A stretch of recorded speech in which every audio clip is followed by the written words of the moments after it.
Sejak masa anak-anak, Abraham sudah akrab dengan minuman beralkohol. Dia sering ikut-ikutan bila abang-abangnya minum. Sampai akhirnya pada kelas 2 dan kelas 3 SMP, saya mulai mencoba minuman istilahnya itu red label kalau anak-anak tongkrongan bilang. Setiap malam minggu, saya dengan teman-teman mabuk. Setelah saya mulai ketergantungan, saya mulai ambil barang-barang yang ada di rumah. Apa aja deh yang kira-kira bisa jadi uang saya ambil. Perhiasan orang tua saya, mama saya ambil, saya curi, saya jual. Saya harus punya uang untuk beli minuman. Tapi ternyata setelah dalam waktu tertentu saya nggak bisa meneruskan itu. Akhirnya saya mencoba mencari uang di luar sana. Saya mulai menjamret, mulai menodong. Dalam kondisi mabuk, saya bersama teman-teman memasuki satu wilayah. Kita di kampungan orang ini terlihat jelas, istilahnya rese begitu. Mulai hari ini nih, ini kampung, tempat kita. Ini menimbulkan amarah bagi warga setempat, khususnya anak-anak muda yang ada di sana. Tiba-tiba ada banyak anak muda bawa pentungan, bawa balok, ada yang bawa parang, mengejar kami. Akhirnya kami lari. Teman yang lain sudah lari melompat tembok karena buntu di situ. Pinggirnya kali. Karena saya tidak mampu melompat tembok begitu tinggi, saya melompat ke kali. Tapi ternyata kalinya itu hanya sampai selutut. Akhirnya nancaplah saya di situ. Digebukin saya.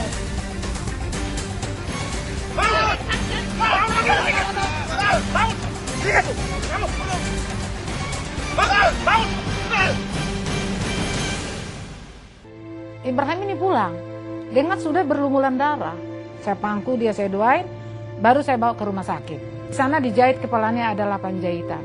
Saya mulai dibaringkan telungkup karena bagian sini yang diperban. Di situ saya lihat ada hamba-hamba Tuhan berdoa buat saya. Malam itu saya rasanya sangat sedih gitu. Saya bilang, Tuhan saya capek. Jadi ada ketakutan. Saya merasakan kebutuhan yang luar biasa terhadap Tuhan. Pertama kali saya merasa butuh Tuhan di tempat itu. Kelelahan dan ketakutan yang dialami Abraham membuatnya ingin lepas dari kecanduan akan minuman keras. Lalu Abraham dirawat di tempat rehabilitasi di Kota Malang. Saya dirawat di sana dengan terapi yang lebih dominan kepada pelayanan rohani. Saya didoakan, saya dibimbing pendalaman firman Tuhan.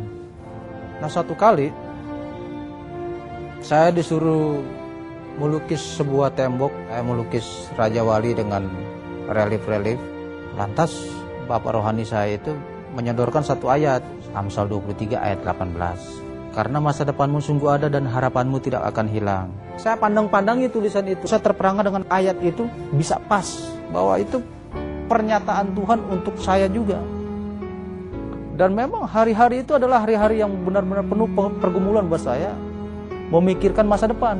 Saya berpikir bahwa Tuhan telah menjamah saya ini dan saya harus menyerahkan diri. Satu kali ibadah pagi-pagi, semua kita dalam kondisi berdoa, tiba-tiba kok hati saya ini rasa penuh dengan penyesalan dengan masa lalu itu. Saya melihat seperti kronologis kenakalan saya itu ditayangkan, seperti ada slide-slide yang menayangkan kejahatan-kejahatan saya itu. Pendurhakaan terhadap orang tua itulah yang paling menampar saya ketika saya menangis di hadapan Tuhan. Sejak saat itu berkomitmen, saya harus fokus dulu pembenahan diri. Yang pertama memang harus ada doa. Yang kedua, masuk komitmen di sebuah wadah. Ya, saya butuh orang lain untuk membantu saya mengekang diri supaya jangan saya sampai tergoda lagi jatuh ke dalam alkohol. Setelah saya menyerahkan hidup saya dalam Tuhan, puji Tuhan, saya dipercayakan untuk memegang sebuah majalah sebagai editor majalah rohani. Saya merasa ayat yang dulu pernah saya dengar, karena masa depanmu sungguh ada dan harapanmu tidak akan hilang, itu benar-benar sudah saya miliki. Dan saya percaya sampai hari ini saya sementara berjalan bersama Tuhan.